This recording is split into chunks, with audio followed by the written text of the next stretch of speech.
أعوذ بالله السميع العليم من الشيطان اللعين الرجيم. بسم الله الرحمن الرحيم. رب اشرح لي صدري ويسر لي أمري واحلل عقدة من لساني يفقهوا قولي. ما شاء الله لا حول ولا قوة إلا بالله العلي العظيم. بسم الله الرحمن الرحيم. الحمد لله الذي هو خير معروف عرف وأرفع موصوف وصف وأعلى محمود حمد وأكبر مقصود قصد وأفضل معبود عبد.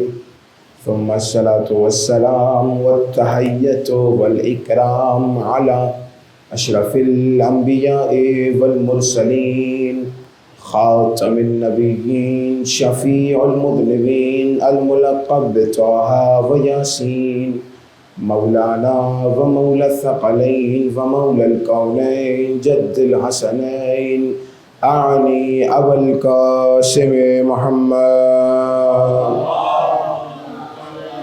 اللهم صل على وعلى أهل بيته الطيبين الطاهرين المعصومين المظلومين المنتخبين المنتجبين الميامين. ولعنة الدائمة الباقية العاذبة على أعدائهم ومنكر ولايتهم وفضائلهم وجلالتهم وعظمتهم ومقامهم وغاصب حقوقهم أجمعين من الأزل إلى قيام يوم الدين. أما بعد فقد قال الله تبارك وتعالى في محكم كتابه المجيد وفرقانه الحميد وقوله الحق. بسم الله الرحمن الرحيم. اهدنا الصراط المستقيم. درود کا سارا علی محمد اور آل محمد.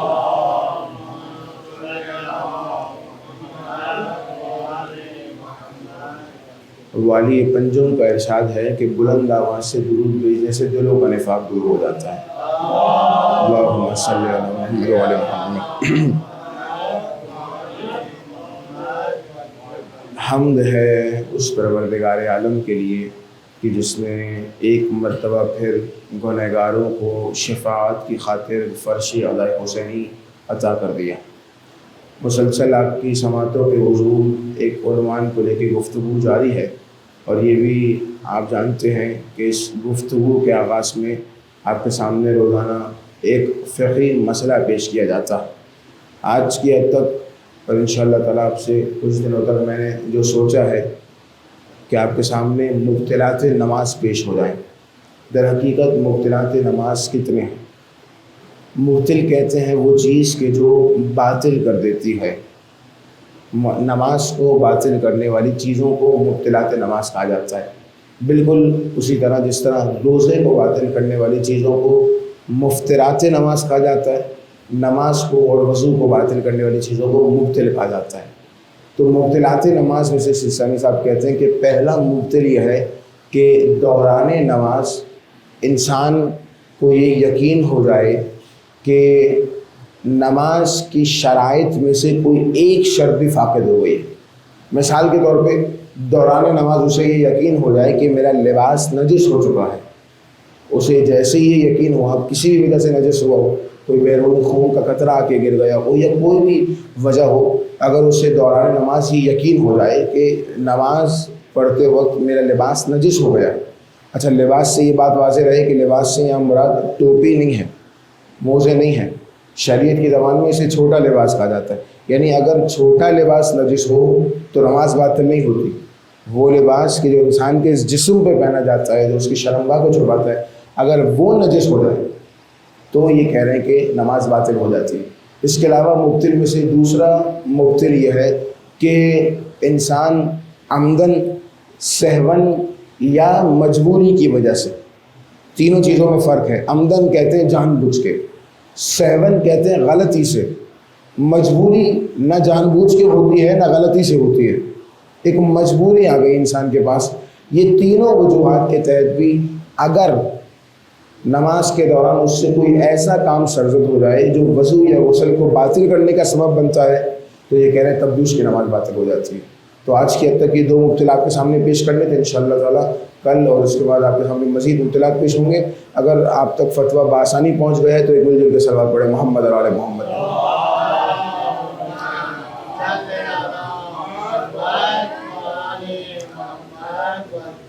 آپ کی بکھری ہوئی اس طرح سے صلوات بتا رہی ہے کہ ابھی تک فتویٰ پہنچا نہیں ہے.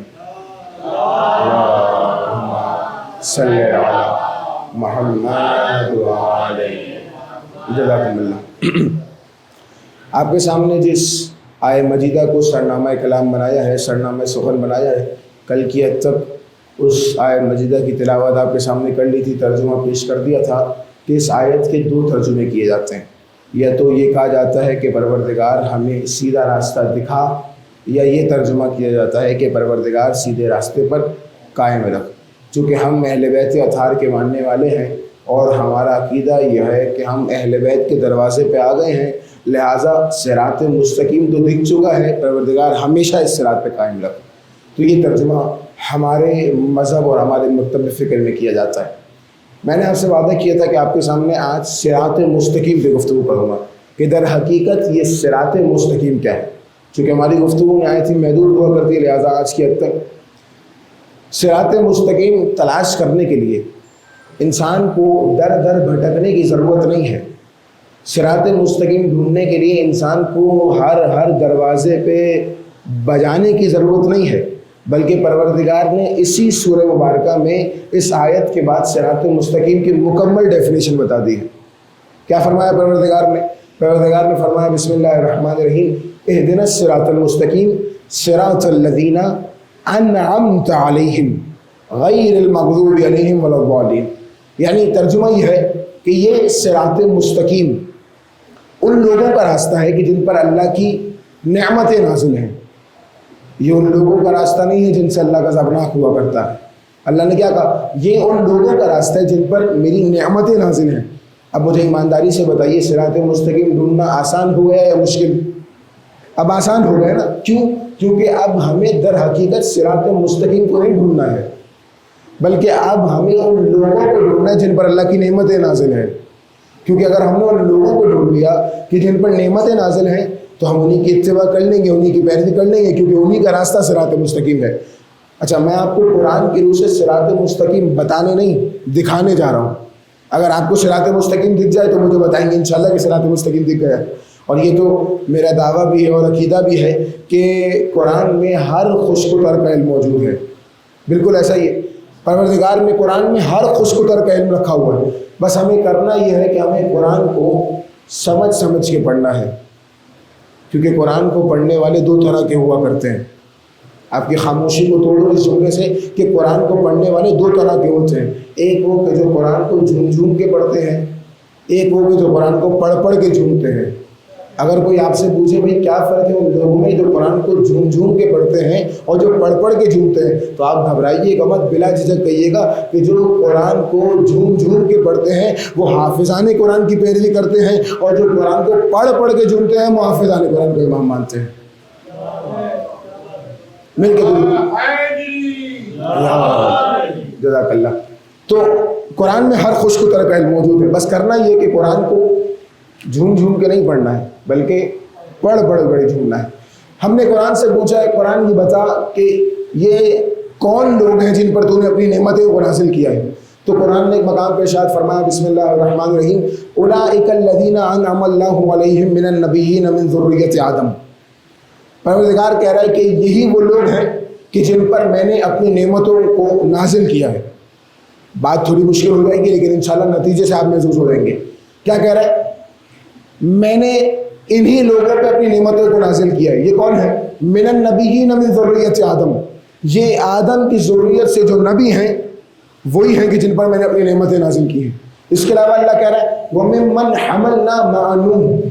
اور وہ لوگ کہ جو نوح کے ساتھ کشتی میں سوار ہو گئے ان پر بھی نعمتیں نازل ہیں. اور کن پر نعمتیں نازل ہیں؟ اور اللہ کہہ رہا ہے وَمِن ذُرِّيَّةِ إِبْرَاهِيمَ وَإِسْرَائِيلَ، اور اولاد ابراہیم پر بھی نعمتیں ہیں، اولاد اسرائیل پر بھی نعمتیں ہیں. آیت کا ترجمہ آپ تک پہنچ گیا، باقی گفتگو انشاءاللہ بہت آسان ہو جائے گی. اللہ کہہ رہا ہے میں نے اولاد ابراہیم پر بھی نعمتیں نازل کی ہیں، میں نے اولاد اسرائیل پر بھی نعمتیں نازل کی ہیں. ابراہیم تو سب جانتے ہیں، ہمارے نبی کے بعد سب سے بلند مرتبت نبی کا نام ہے جناب ابراہیم. ذہن میں سوال یہ آتا ہے کہ جناب اسرائیل کون ہے کہ جن کی ذریت پر اللہ نے نعمتیں نازل کی ہیں؟ تو آپ جانتے ہیں اسرائیل لقب ہے جناب یعقوب علیہ السلام کا، ایسا یہ اسی لیے بنی اسرائیل یعنی اولاد اسرائیل. اسرائیل لقب ہے جناب یعقوب کا. جناب یعقوب فرزند ہے جناب اسحاق کے، اور جناب اسحاق فرزند ہے جناب ابراہیم علیہ السلام کے. مجھے نہیں معلوم بات آپ تک پہنچی یا نہیں پہنچی، میں نے پوری بات آپ کے سامنے کہہ دی. یعنی اللہ تعالیٰ نے ذریت دادا کا بھی تذکرہ کیا ہے، ذریت پوتے کا بھی تذکرہ کیا ہے. اب ایک سوال کروں، جو پوتے کی ذریت میں ہوگا کیا وہ دادا کی ذریت میں نہیں ہوگا؟ وہی دادا کی ذریت میں ہوگا. تو پروردگار تیرا تو دعویٰ یہ ہے کہ قرآن تو بڑی فصیح و بلیغ کتاب ہے، اس میں ایک بھی لفظ اضافی نہیں ہے، تو فقط یہ کہہ دیتا کہ میں نے اولاد اسرائیل پہ نعمتیں نازل کی ہیں تو خود بخود اولاد ابراہیم آ جاتی. یہ الگ سے بتانے کی کیا ضرورت تھی؟ پروردگار کی آواز آئے گی کہ تمہارا مسئلہ یہ ہے کہ تم تاریخ کا مطالعہ نہیں کرتے ہو. میں آپ کو نہیں کہہ رہا ہوں، جن سے کہہ رہا ہوں انشاءاللہ کبھی نہ کبھی ان تک بات پہنچ جائے گی. بھائی مسئلہ ہی تو یہ ہے کہ تاریخ کا مطالعہ نہیں کرتے، بغیر تاریخ پڑھے سوالات شروع کر دیتے ہیں. تاریخ کا جب ہم نے مطالعہ کیا توجہ تو ہمیں معلوم ہو کہ جناب ابراہیم کا فقط ایک بیٹا نہیں ہے، بلکہ جناب ابراہیم کو پروردگار نے 2 بیٹے عطا کیے ہیں. جناب ابراہیم کے پہلے بیٹے کا نام حضرت اسماعیل علیہ السلام، جناب ابراہیم کے دوسرے بیٹے کا نام حضرت اسحاق علیہ السلام. اللہ کی آواز آئے گی کہ اگر میں فقط ذریت یعقوب کہہ دیتا تو اولاد اسحاق تو آ جاتی لیکن اولاد اسماعیل نہیں آتی، جبکہ میں نے نعمتیں نازل کی ہیں اولاد اسماعیل پر بھی، میں نے نعمتیں نازل کی ہیں اولاد اسحاق پر بھی. اس کا مطلب اب اولاد اسحاق کی پیروی کرو تب بھی صراط مستقیم پر. کیوں؟ کیونکہ صراط مستقیم ان لوگوں کا راستہ ہے جن پر نعمتیں نازل ہیں. اللہ کہہ رہے ہیں نعمتیں نازل کی ہیں اولاد اسحاق پر، نعمتیں نازل کی ہیں اولاد اسماعیل پر. پروردگار کہے گا رک جاؤ ذرا، ماضی دیکھو، حال دیکھو، مستقبل دیکھو. جب ہم نے ماضی کا مطالعہ کیا، توجہ آخری فرد تک توجہ، جب ہم نے ماضی کا مطالعہ کیا تو ہمیں معلوم ہوا کہ پروردگار نے ابراہیم کی ذریت میں 2 بیٹے رکھے، جناب اسحاق علیہ السلام، جناب اسماعیل علیہ السلام. اسماعیل کی ذریت بھی چلی، اسحاق کی ذریت بھی بڑھی. اسحاق کی ذریت میں یعقوب ہے، یوسف ہے، موسیٰ ہے، زکریا ہے، یحییٰ ہے، عیسیٰ ہے. اسماعیل کی ذریت میں محمد ہے، پھر محمد ہے، پھر محمد ہے، پھر محمد ہے. پروردگار کیا کہنا چاہتا ہے؟ پروردگار کہے گا سمجھنا ہے تو یوں سمجھو کہ اسماعیل کی ذریت بھی چلی ہے، اسحاق کی ذریت بھی چلی ہے. اسحاق کی ذریت کے آخری وارث کا نام ہے عیسیٰ، اسماعیل کی ذریت کے آخری وارث کا نام ہے مہدی. اب معجزہ یہ ہے کہ یہ بھی زندہ ہے، یہ بھی زندہ ہے، یہ بھی سلامت ہے، یہ بھی سلامت ہے، یہ بھی قائم ہے، وہ بھی قائم ہے. یہ بھی معجزہ ہے، یہ بھی معجزہ ہے. پروردگار کیا کہنا چاہتا ہے؟ پروردگار کہے گا سمجھنا ہے تو یوں سمجھو کہ ابھی نہیں پتہ چلے گا کہ کس کا راستہ صراط مستقیم ہے. جب دونوں کا ظہور ہو جائے گا تو عیسیٰ اپنا مصلی مہدی کے پیچھے بچھا کر کہیں گے کہ میرا نہیں ان کا راستہ صراط مستقیم ہے.